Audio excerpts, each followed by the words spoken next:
ky trup gjykosi, dhomët specializuar në Hag, duhet të ketë një qasje profesionale dhe në asnjë mënyrë që mos të mbështetet në akuzat dhe dokumentet e fabrikuara të prokurisë së Serbisë.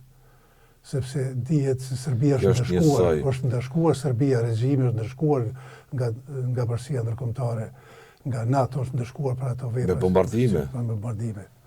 Dhe kjo është një luftë e hapur edhe e Rusisë dhe Serbisë për të dëshmuar para botës se intervenimi i NATO-s nuk ka qenë i ligjshëm. Kjo është përpjekja e Serbisë dhe Rusisë për të akuzuar Amerikën edhe aleatët e saj se kanë... Si e bët një shtet, po?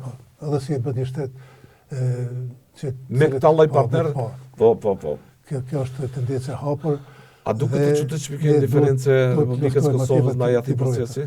Duket të çuditshme kjo indiferencë e Republikës Kosovës? Shumë e çuditshme. Është pa shpjegueshme në shumë e çuditshme derisa këta njerëzit që janë në pushtet, atëherë thoshin se nuk e miratojmë në gjykatën speciale, por në mënyrë tjetër ata akuzonin Haptas dhe në Kuvendin e Kosovës ka pas deklarata Haptas se ai është kriminal, ai është kriminal. I ka thënë vetë zoti Kurti. Edhe mjerisht edhe zoni Haxhiu, edhe shumë të tjerë janë të